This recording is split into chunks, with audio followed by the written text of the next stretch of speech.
असाउद्दीन ओवैसी जी।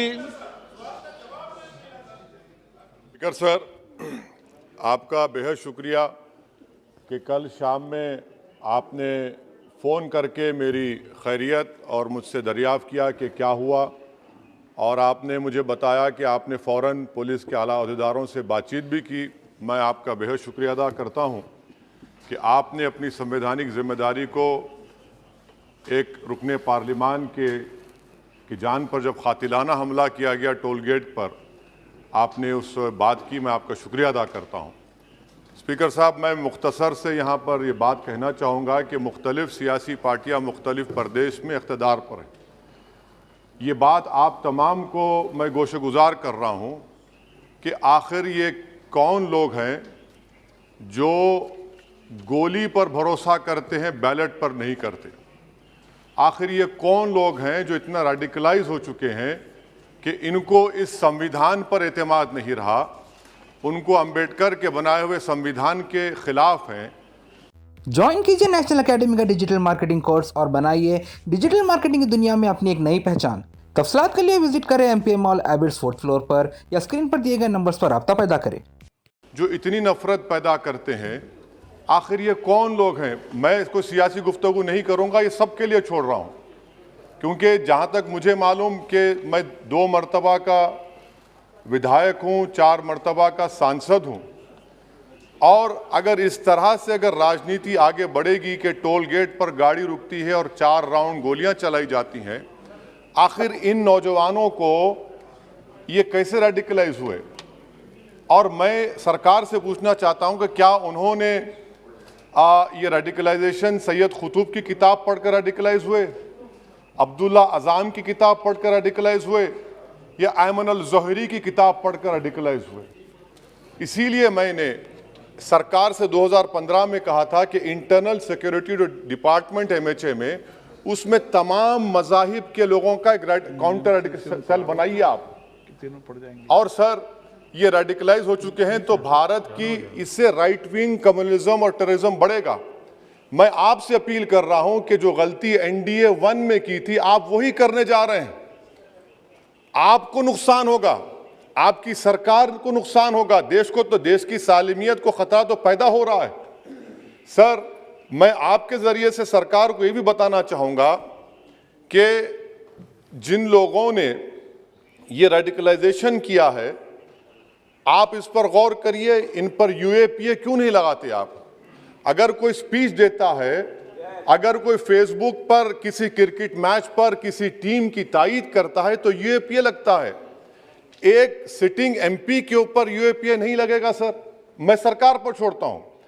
Sir, चौथी बात यह है कि रेडिकलाइजेशन की जब बात होती है, हमने यहां पर एक कांग्रेस के बड़े नेता से सुना कि 2 भारत हैं दौलत के एतबार से। नहीं सर, भारत की दौलत मोहब्बत है। भारत की दौलत पैसों की दौलत नहीं है, भारत की दौलत मोहब्बत है। हां, 2 भारत हैं, एक मोहब्बत पर जो पिछले कई बरसों से आबाद है, और एक नफरत पर भारत बन रहा है। तो क्या आप दौलत की भारत की मिसाल देंगे या मोहब्बत की भारत की मिसाल देंगे? अगर मोहब्बत की भारत की मिसाल देंगे तो उसमें आपको मेरी जबान को रोकने के लिए गोली चलाने की जरूरत नहीं है। इस 2 भारत को समझने की जरूरत है। सर, खत्म सर, मुझे खत्म सर सुनिए सर, मैंने करीब से 6 फीट से गोलियां देखी, मुझे बोलने दीजिए सर। हो सकता है कि कल दिन ना देखूं मैं। अगर मैं यहां पर नहीं बोलूंगा तो कहां बोलूंगा सर? आप मुझे प्लीज बोलने दीजिए। सर, मैं आपसे गुजारिश ये करना चाहूंगा कि आप हरिद्वार में, रायपुर में और इलाहाबाद प्रयागराज में मेरे बारे में क्या कहा गया? आपके नाईबी की रिपोर्ट है ना, आप क्यों छुपा रहे उसको?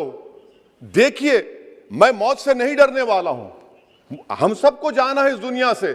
बल्कि मैंने कह दिया कि मैं इस वतन में पैदा हुआ, मेरी मां की कोख से तो जमीन पर लिटाया गया। जब मेरी आंख बंद हो जाएगी तो इंशाल्लाह औरंगाबाद की जमीन मुझे दफनाया जाएगा। मगर मैं आपसे अपील करना चाह रहा हूं सरकार से सर, कि जो कुछ बातें की गई हैं उसको देखिए। मैं Z कैटेगरी सिक्योरिटी नहीं चाहिए मुझे, मैं हरगिज नहीं चाहिए मुझे। मैं 94 से पॉलिटिक्स में हूं, मैं आजाद जिंदगी गुजारना चाहता हूं। मैं घुटन के साथ जिंदा नहीं रह सकता इस दुनिया में।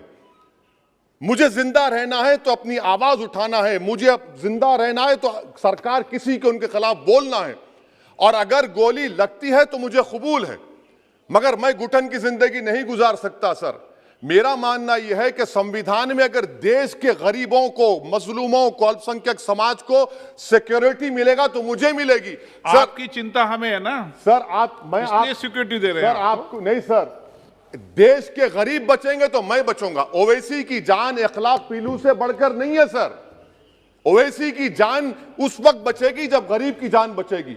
इसीलिए मैं आपके जरिए सरकार से अपील करना चाहूंगा कि सर, इस नफरत को खत्म करिए, इस नफरत को खत्म करिए और इस पर आप गौर करिए। मैं नहीं लूंगा सिक्योरिटी, मैं जेड कैटेगरी नहीं चाहता हूं सिक्योरिटी। मुझे ए कैटेगरी का शहरी बनाइए आप, मुझे एक कैटेगरी का शहरी बनाइए ताकि मेरी और आपकी जिंदगी बराबर हो। जब देश के प्रधानमंत्री पर सिक्योरिटी ब्रीच हुआ, अपोजिशन की तरफ से मैंने कहा था कि गलत हुआ, सब सेकुलर पार्टी के लोगों ने कहा कि ओवैसी तुम क्यों बोले। मैंने कहा नहीं, देश का प्रधानमंत्री मेरा है, सिक्योरिटी ब्रीच हुई तो एक्शन लेना चाहिए। मगर 4 मर्तबा के एमपी पर कोई 6 फीट के फासले से 4-4 गोली चलाता है। मुझे मौत है, हम सबकी मौत है, मगर मैं इन गोली चलाने वालों से डर कर खामोश नहीं बैठने वाला हूं। और मैं दुआ करता हूं कि उत्तर प्रदेश में पुरअमन पोलिंग होगी इंशाअल्लाह। उत्तर प्रदेश की जनता गोली चलाने वालों का जवाब बैलेट से देगी, नफरत का जवाब मोहब्बत से देगी और कमजोरों को दबाने का जवाब हिस्सेदारी से देगी। मेरी आपसे गुजारिश है सर कि मुझे जेड कैटेगरी नहीं चाहिए, मैं रिजेक्ट करता हूं। आप इंसाफ करिए सर, उस पर यूएपीए लगाइए। और इनके दिमाग कौन है? 2 लोग रेकी करते हैं, उनको मालूम कि मैं मीरठ किठौर से आ रहा हूं उस टोल गेट पर, और 6 फीट के फासले पर गोली चलाते हैं। तो आप देख लीजिए सर, आप सरकार के हवाले, अगर आप इंसाफ करना चाहे आप इंसाफ कर सकते, मगर रेडिकलाइजेशन आपको नुकसान पहुंचाएगा और इससे राइट विंग टेररिज्म बढ़ेगा। शुक्रिया सर। शहर हैदराबाद के बीचों बीच एबिट्स एमपीएम मॉल में मौजूद है हैदराबाद का सबसे बड़ा और सबसे सस्ता banquet hall, dream banquet hall. Birthday party, engagement, शादी, वलीमा, सांचक या कोई और फंक्शन, इस फुल्ली एसी बैंकेट हॉल में आप 100 से लेकर 800 लोगों तक का फंक्शन आराम से कर सकते हैं। बुकिंग शुरू हो रही है 15,000 रुपए से। मजीद तफसीलात के लिए स्क्रीन पर दिए गए नंबर्स पर राब्ता पैदा करें।